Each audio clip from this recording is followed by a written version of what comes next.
Sir అయితే 94,00,000 ఓట్ల తొలగింపు అంశంలో ఇటు మమతపై బీజేపీ విజయం సాధించింది అనుకోవచ్చు. అంటే ఈసీ వర్సెస్ టీఎంసీ యుద్ధాన్ని ఏ విధంగా చూడాలి?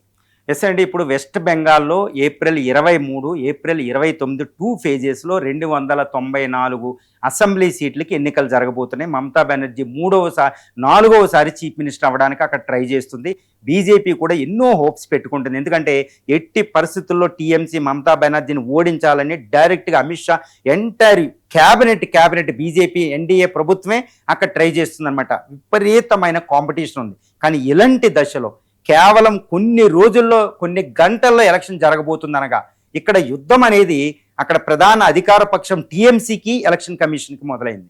రాజ్యాంగబద్ధ సంస్థ ఎలక్షన్ కమిషన్ అది ఒక ట్వీట్ చేసిందనమాట. అది ఏంటి అంటే ఇక ఈసారి వెస్ట్ బెంగాల్లో జరిగే ఎలక్షన్లో బూత్ క్యాప్చరింగు, పారదర్శకత లేకపోవడం, ఈ డబ్బులు ప్రోద్బలం అనేది ఉండదు, చక్కగా జరిపిస్తానని ఆల్మోస్ట్ టీఎంసీకి వ్యతిరేకంగా స్టేట్మెంట్ ఇచ్చినట్టు ఇవ్వడం అనే ఒక అపవాదుని ఎదుర్కోవడం వల్ల ఈ సిఈసికి తర్వాత టీఎంసీ ఎంపీకి ఆర్గ్యుమెంట్ జరగడం, మొహియా మోయిత్రా డైరెక్ట్గా ఒక వీడియో రిలీజ్ చేయడం, మమతా బెనర్జీ డైరెక్ట్గా చెప్పడం కేవలం మేము యుద్ధం చేసేది ఈసీతోనే అని చెప్పడం, రాజ్యాంగబద్ధ సంస్థ అయినా సిఈసి బీజేపీ ఏజెంట్గా పనిచేస్తున్నారు, అయినా వెస్ట్ బెంగాల్లో నేను ఎలా చేస్తానో చెప్పడం అనేది మమతా బెనర్జీకి అనడం అంటే రాజ్యాంగబద్ధ సంస్థ పారదర్శక మీద ఇది పెద్ద $1 మిలియన్ క్వశ్చన్ రైజ్ చేసింది. ఇది it's not augur well for the Indian constitutional system అండి. ఎందుకంటే ఒకటి గుర్తుపెట్టుకోవాలి, 1950 జనవరి 26కు ముందే కొన్ని రాజ్యాంగ ఆర్టికల్స్ అమల్లోకి వస్తాయి. ఎలక్షన్ కమిషను 1951, 52లో నెహ్రూ టైంలో పెట్టిన మొట్టమొదటి ఈ జనరల్ ఎలక్షన్తో పాటు ఇప్పటి వరకు 2 డజన్ల ఎలక్షన్స్ని, కొన్ని వందల అసెంబ్లీ ఎలక్షన్ కమిషన్ నిర్వర్తించింది. ఇండియాస్ ఎలక్షన్ కమిషన్ ఇది one of the greatest election commissions on the earth అనమాట. ఎందుకంటే it is conducting mammoth democratic exercise.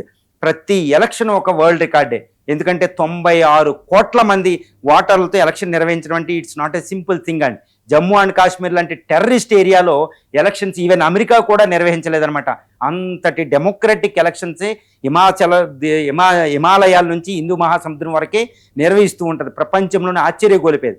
మరి ఇలాంటి ఎలక్షన్ కమిషను ఇప్పుడు వ్యవహార సరళి ఎలా ఉందంటే కొన్ని రోజులు కొన్ని గంటల్లో ఎలక్షన్ అనగా అది అనే దాన్ని నిర్వహించి ఇది ఇంటెన్సివ్ రివిజన్ అనేది పెట్టి 7.66 కోట్లలో 91 లక్షల మందిని రిమూవ్ చేయడం, డిలీట్ చేయడం. మళ్ళీ ఇందులో కూడా ఇప్పుడు వెస్ట్ బెంగాల్లో క్యాలిక్యులేషన్ మనకు చెప్తున్నాయి అనమాట. ఈ 91 లక్షల్లో ఎక్కువ మంది ఓటర్లు డిలీట్ అయినాయి ఏంటంటే ముస్లిం ఓటర్లు ఉండడం. ఎందుకు అంటే టీఎంసీ ఏం చెప్తుందంటే 27% ముస్లిం ఓట్ బ్యాంక్ వెస్ట్ బెంగాల్లో ఉంది, అదంతా మాకే ఎక్కువగా ఉంటుంది మేము, ఎందుకంటే సెక్యులర్ పరిపాలన ఇవ్వడం వల్ల దీనివల్ల ఇప్పుడు బీజేపీ విన్ అయ్యే పరిస్థితిని ఎలక్షన్ కమిషన్ చేసింది. కాబట్టి ఎలక్షన్ కమిషన్ బీజేపీకి ఏజెంట్ అయింది. ఇప్పుడు పోలింగ్స్ అన్నీ తారుమారు అయ్యే పరిస్థితి ఉంది. చాలా కష్టాన్ని ఈసీతో మేము యుద్ధం చేస్తున్నామని డైరెక్ట్గా టీఎంసీ చెప్పడం, ఈవెన్ కాంగ్రెస్ కూడా ఇప్పుడు సుప్రీంకోర్టుకి వెళ్ళడానికి ట్రై చేయడం, ఇవన్నీ అక్కడ జరుగుతుంది.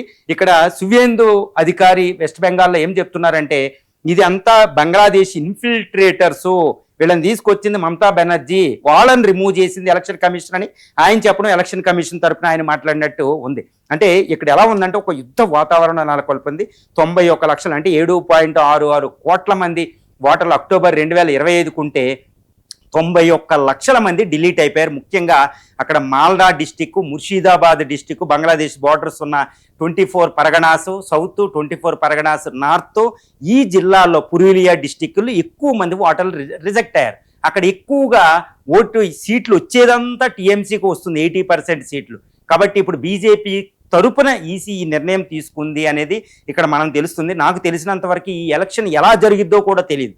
ఎందుకంటే ఇప్పటికిప్పుడు సుప్రీంకోర్టు గడప తొక్కగలిగితే సుప్రీంకోర్టు ఆఫ్ ఇండియా ఈ డిలీషన్ అనేది పక్కన పెట్టి ఆ డిలీషన్ లేకుండా వాళ్ళకి ఓటు హక్కు కల్పించే అధికారం కూడా చివరి గంటలోనే వచ్చే అవకాశం ఉంది. ఎందుకంటే సుప్రీంకోర్టు ఒకసారి అలాంటి ఇండికేషన్ ఇవ్వడం జరిగిందనమాట. సో ఇప్పుడు సుప్రీంకోర్టు చేతిలోకి ఈసీ ఈ టీఎంసీ పోరాటం వెళ్ళిపోయింది. కానీ బీజేపీ ఈసీకి సపోర్ట్ చేయడం అనేది ఇక్కడ నిర్ఘాంతపరుస్తుంది అందరినీ. ఇప్పుడు అంతకుముందు 2021తో పోల్చిన ఓటర్ జనాభా ఇప్పుడు తగ్గిపోయింది అనమాట. అందువల్ల సిరి మీద ఎక్కువ ఆందోళన, అందులో ముస్లింసే ఎందుకు డిలీట్ కాబడ్డారు అనేది ఇక్కడ ప్రధానమైన సంఘటన. సుమారు 70% ఓటర్లు డిలీట్ అయిన వాళ్ళు ముస్లిం ఓట్ బ్యాంక్. ఆ ఓట్ బ్యాంక్ ఎక్కువగా టీఎంసీకి ఉండడం. అంటే ఏంటి, ఒక ప్రజాస్వామ్య ఎలక్షన్ ప్రాసెస్ కొన్ని గంటల ముందు కొన్ని రోజుల ముందు ఇలా తీసుకోవడం వల్ల it is a caste on the it's పారదర్శకత అనమాట. అంటే ట్రాన్స్పరెన్సీ ఆఫ్ ఎలక్షన్స్ మీద ఒక విపత్తు అనేది కలిగిస్తుంది. ఇప్పుడు వెస్ట్ బెంగాల్లో జరిగే సంఘటన సామాన్యమైన విషయం కాదు. ఏమైనప్పటికీ ఏంటంటే ఎలక్షన్ కమిషన్ ఈసీ అనేది అకార్డింగ్ టు ద కాన్స్టిట్యూషన్ ఏంటంటే ఇది తటస్థంగా వ్యవహరించాలి. It should be the mediator in between the ఈ పొలిటికల్ పార్టీ స్ట్రగులింగ్. అదేంటంటే ఇప్పుడు రాజ్యాంగంలో ఆర్టికల్ 324 ఒకటే చెప్తుంది, election commission primary duty is to conduct peaceful elections and in a transparent peace and tranquility. అంటే ఏంటంటే స్వేచ్ఛాయుత వాతావరణంలో పారదర్శకంగా ఎలక్షన్స్ నిర్వహించాలి అనేది ఇప్పుడు మనకు రాజ్యాంగం చెప్తుంది. మరి ఈసీ అది నిర్వహిస్తుందా లేదా, సుప్రీంకోర్టులో కేసు ఇప్పుడు ఫైల్ అవ్వబోతుంది, ఏం జరుగుతుందో మనం చూడాలి.